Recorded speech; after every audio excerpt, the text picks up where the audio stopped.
وګوره د ما اکابر ته وګوره حضرت مولانا رشید احمد گنگوہی رحمت الله علیه چې کله واغس غریب بوډا سو بوډا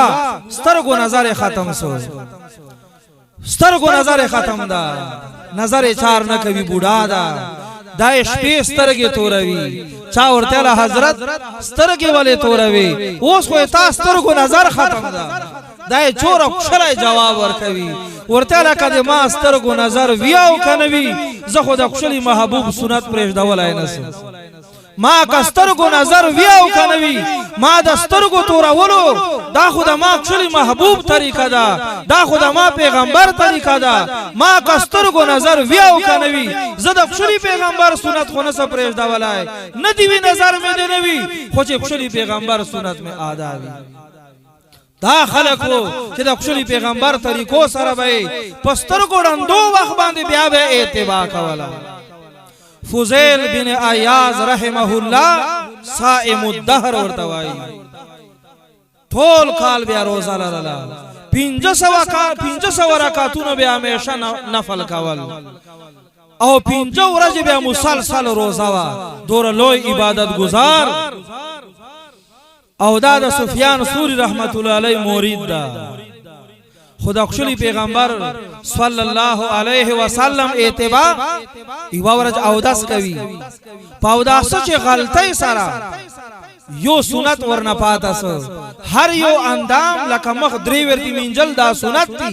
لاس درې ورتی منجل سنت دی خله ته درې ورتی وبا چول سنت دی دو ورتی اندام او منجل یو ورتی ورنه پاتاس او دا سه وکړه خوشاله پیغمبر علی السلام په خوب باندې راځي اے فضیل ما خوتانه دا توقع نوا چې تبه ما سنت پرېږدوي ما خوتانه دا توقع نوا تب وای چې بیا ما ته ولې راځي موږ تاسو خو د خوشالي پیغمبر علی السلام سنتو پسې غاترې راخستلې دي وای چې فرض واجب خونه د سړیا نو نن موږ د خشلی پیغمبر سنتو باندې پښېږ دو فضیل بن عیاض رحمت الله علینا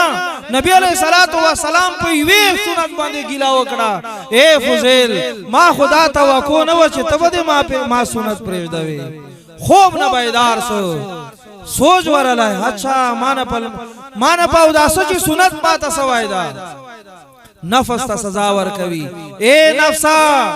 ته د خشلی پیغمبر سنت څنګه پرېږدوي ته څومره دوره غافل سلې تا په زړه باندې څه شی وریږي چې تا نه پیغمبر سنت پاته کیږي په اوداسه کې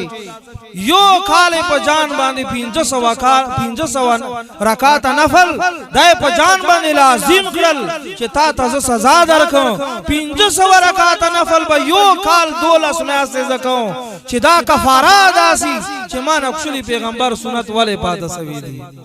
کاش صرف 2 رکعات نفل موږ تاسو جان ته سزا ورکوله چې مان پیغمبر سنت پات اصل اے نفس زبتا ته 2 رکعات نفل باندې سزا درکړه 10 روپۍ جان ته سزا ورکا زب 10 روپۍ صدقه کړه ولی مان پیغمبر سنت پات اصل خواجہ معین الدین چشتی رحمت الله علیه خواجہ قطب الدین بختیار کاکی رحمت الله علیه وای زور سراو ما شام اوداس کوي تازه اوداس تازه کوي پاوداس دوران چې خلال ورنه پاتاسه خلال دا ګوتو مې چې ګوتې خلال کول دا خلال پاتاسل आवाज وسله پاسانه فرشتہ ورته وای اے خواجہ ته خدا موږ خشلی پیغمبر سره محبت داوا کوي چې ما خشلی پیغمبر سره مینا ده او ته د خشلی پیغمبر په امت چې جان داوا کوي چې زه د خشلی پیغمبر امتی بیا ته څنګه موږ پیغمبر ول سنت پرېږدوي आवाज ورته وسه پریشان سو عزم وکړه او نه دی وکړه چې چوره پورې زمدایا مرګ پورې بز چیرته خشلی پیغمبر سنت قربان نکړ خواجہ قطب الدین بختیار کاکی رحمت الله علیه وای ورځ ما ډېر پریشان ولیدلای خواجہ معین الدین چشتی رحمت الله علیه پریشان دا ما ورته حضرت والے پریشان ورته پاو داسه چې غلطی سره مان کوم خلال پاته سوي دي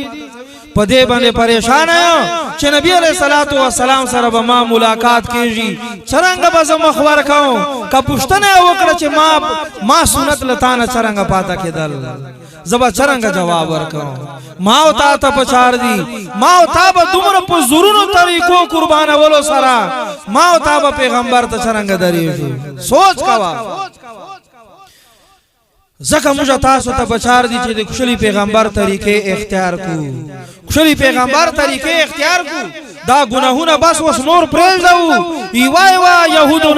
نصاراو طریقه راخلا لاندې بشه لاندې غرزوا او د خوشالي پیغمبر ګلاب ګل نه زیاته خوشالي طریقه دا په بدن چې لګوا په الله بګرانې شي الله به محبت در سره کوي الله به ګناهونه معاف کوي جنت چې به الله درجه درکوي